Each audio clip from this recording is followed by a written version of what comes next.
Her talent is undeniable. She succeeds at everything she devotes herself to. And of course, she's beautiful, but that only goes so far when your job is to sing rock and roll music. It's that famous work ethic. She's been hustling since she was 2 years old, and that soulful voice that we're going to focus on. Beyond pleased to welcome Taylor Momsen, frontwoman for the Pretty Reckless, to Loudwire Nights. Thank you for your time, Taylor. Well, thanks for having me. Wow, what an intro. Deserved. Deserved. So you've had a very rough 3 years, and there's also been some positive moments. So let's start with those. We're going to get into the making of Death by Rock and Roll, of course. And you recently shared that the band got signed to Fearless Records. So what makes you most excited about making a switch like that? I mean, I think anytime we make music and, make an album, you really want to have partners that are equally as excited about it as you. And that's really what you're looking for, and that passion. And Fearless really had that passion for this record, and so it just really seemed like a good fit. And it's always nice to have a fresh start. Mm-hmm. It's this whole thing kind of feels like a fresh start for us and a rebirth of the band. So in all aspects.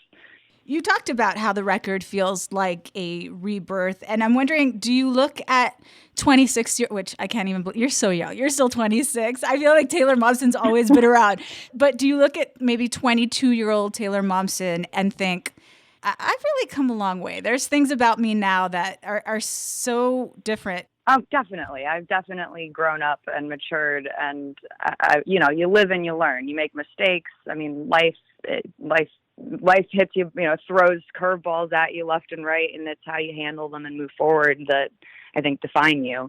And so, yeah, I think I definitely feel different than I did at 22, but yet still the same in a lot of ways with, that just live by rock and roll. So like my ethics from my youth haven't changed, but I've certainly grown up.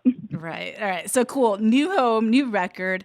Let's look back to when you started working on the follow-up to 2016's Who You Sellin' For. When was that? Well, we went through a quite a bit of tragedy there for a minute, for a couple years. And so this record was kind of me starting to come out of that.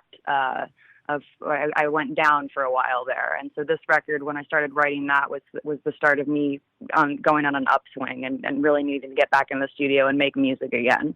So it probably started 2016, 17. We probably started it around 2018.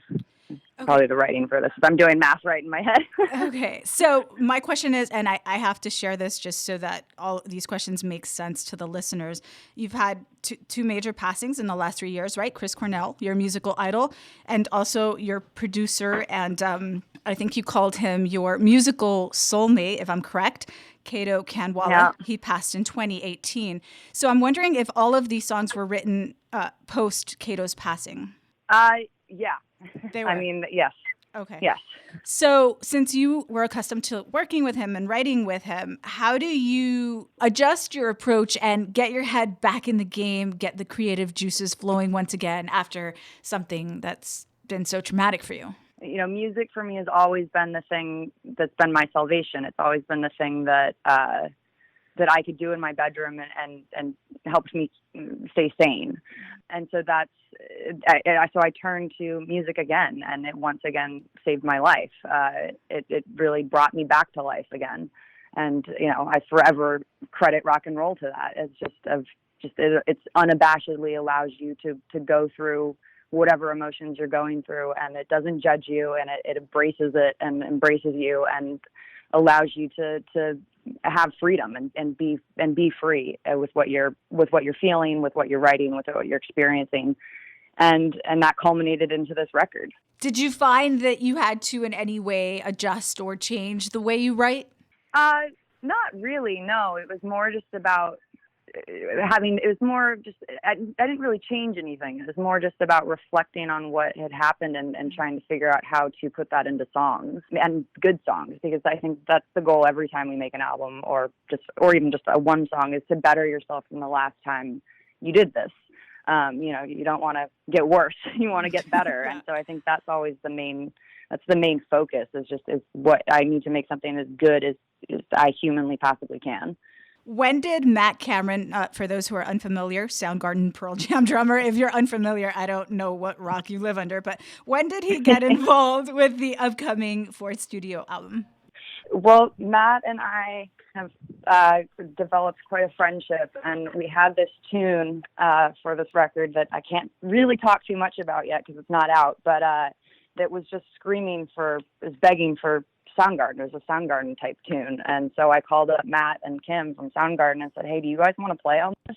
And they said yes. And we flew to Seattle and recorded at London Bridge Studios, which is such an iconic studio where, Louder Than Love was recorded, Pearl Jam's 10. So it was really cool to walk into that history and then suddenly be a part of it in some way.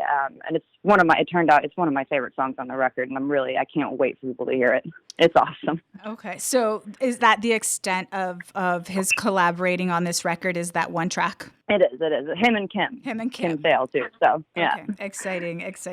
How did it feel to work in Seattle, the home of grunge? Did it add any sort of energy to you? I know you've traveled the world. You've seen all the things. Well, I travel everywhere, but on tour, you really live in such a bubble that you don't even realize where you are. It's you're so involved in your own tour world. So actually getting to go to Seattle and spend some time there and get to be a tourist for a minute and record in such an iconic city and such an iconic studio with the guys in those bands that made those records. It was just it's such a highlight. Such a highlight of the record and such a highlight of just a moment in my life. It was so incredible. Hopefully you're a fan of the rain. Oh, I love the rain. I mean, I have a house. I'm in Maine right now, and it's finally starting to get warm. But I love brutal weather because I think it creates a great environment for writing. I need the change of the seasons. All right, excellent. That works for you then. Let's talk about the upcoming album, Death by Rock and Roll. I understand there's no release date as of yet. Was that kind of changed, moved? How has the original plan changed from, the introduction of COVID-19? Strangely, not at all, and entirely on the other side. So, as far as the release dates, I mean, we just put out Death by Rock and Roll, the single, and that was kind of on par. We kind of followed the plan of what we were going to be doing.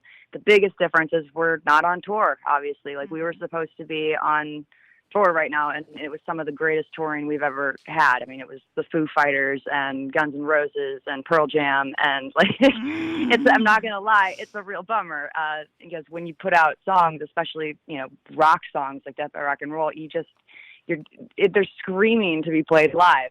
So I'm itching to get back out there, but obviously everything's kind of on pause right now, so we just have to wait and be patient and wait for the storm to pass, which it will. And I'm trying to stay positive by looking at it. When touring comes back, it's going to be bigger than ever because everyone's just, dying for it now because no one has it. No one can go, no one can play, we can't do it. So it's almost tantric, I keep saying. Once we can get back out there, it's going to be amazing. An explosion of sorts. I don't know if you saw there was that first social distancing concert. It happened this past Monday in Arkansas. I don't know if you saw any images of that. It was so depressing. Oh, no, I've been living under a rock of single promotion, okay. So I actually haven't seen that. But I don't know what it's going to be for touring. I mean, I know that live music can't die. It's needed in the world. And so, whether that means there's probably going to be some changes in the parameters of what we can and can't do. But loud amps, pounding drums and screaming vocals, that can't go away. It won't. It lives forever. Rock and roll will find a way. Absolutely. Agreed. Why did you go with Death by Rock and Roll for the name of the record?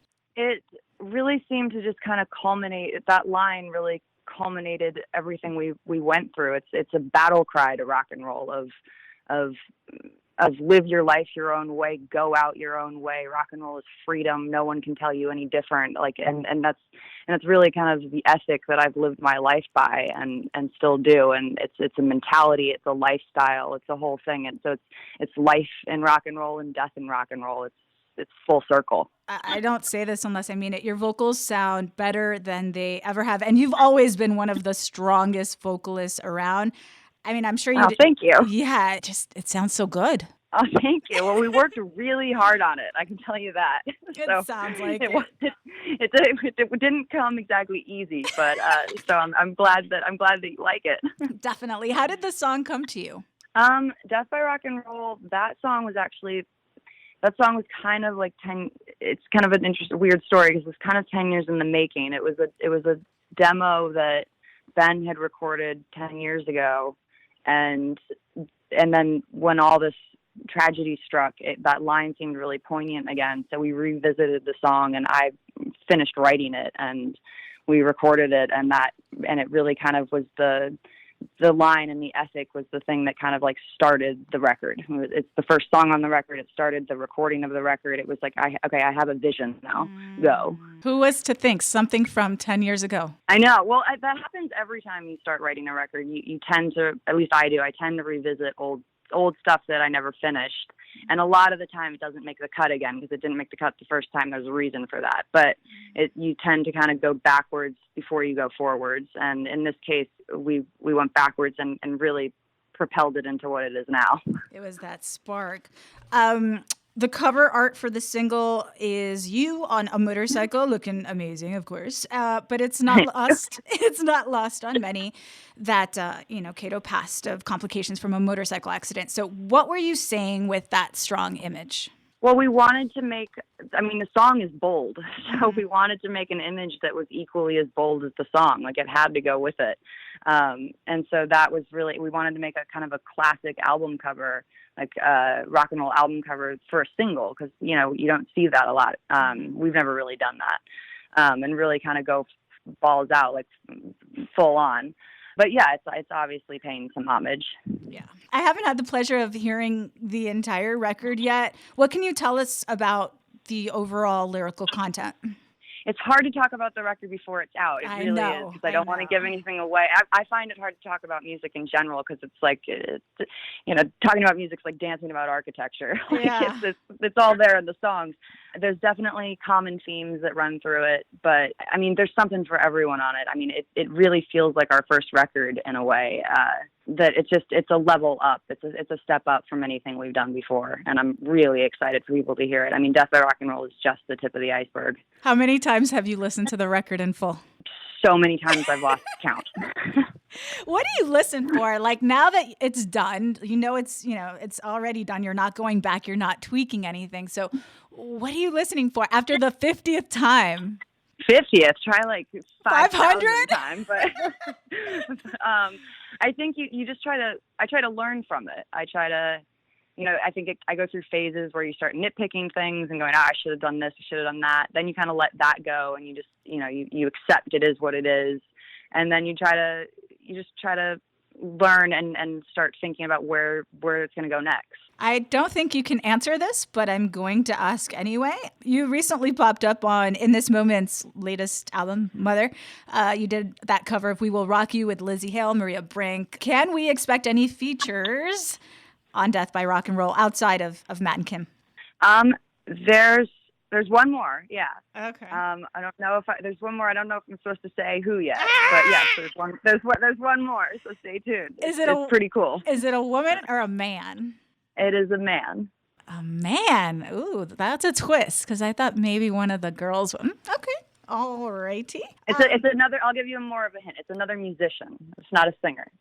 Oh, it's a musician. I'll help you out. A really, really great musician. That could be anything. Drums, guitar, bass. Like that means nothing. But all right. I know. I'll keep you guessing. At least we know it's there. Do you have a concept? Are you already thinking about the video? Yeah, I have video ideas for every song on the record, but now due to quarantine and stuff, everything's kind of on pause. So that is the challenge we are presented with now, is how to make a video during these times. And that is a struggle that we are dealing with and trying to figure out, because I certainly want to make visuals for all of this stuff, because I see it all in my head, and it's just now how do we accomplish that? Right. All right. In conclusion, do you have a message for the fans, Taylor? Just thanks for still being there. Thanks for the support. We couldn't do this without you guys, really. And we went away for 3 years and we're back now, and the overwhelming support that you guys have shown us is incredible, and it warms my heart so much. And just keep rocking out, stay safe, and I can't wait to see you guys on the road once we can play again. Yeah. Well, fans are supporting it. I know radio's supporting it because I see those numbers. I know the streaming services are all over it. We were all dying for some The Pretty Reckless. I know the response has been incredible. And it's the strange thing about quarantine is I kind of get to enjoy it a little bit because I'm not so distracted with the road and all the things that come with that, because I'm just sitting at home so I can actually see it all. And it's really amazing. Like I'm so touched. Well, welcome back, Taylor. We missed you. The Pretty Reckless, their fourth studio album. Yes, Death by Rock and Roll. It's coming soonish. We'll keep you posted. We'll keep our ears alert for it. Thank you, Taylor, for your time always. Thank you so much.